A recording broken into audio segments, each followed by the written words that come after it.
So today is tuturuan ko kayo kung paano mabalik yung merit or paano siya mapuno ulit. Kasi ang merit ko ngayon, dahil nang bomba ako ng kakampi ko, ayan, bumaba hanggang level 2.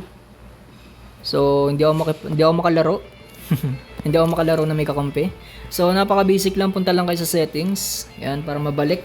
Punta kayo sa customer service. Right, click the customer service. Then lalabas itong mga option na to. Then click the merit supplement tool. Alright, so mag-a-apply tayo for this one. So click mo lang lahat yan para kunwari binasa mo.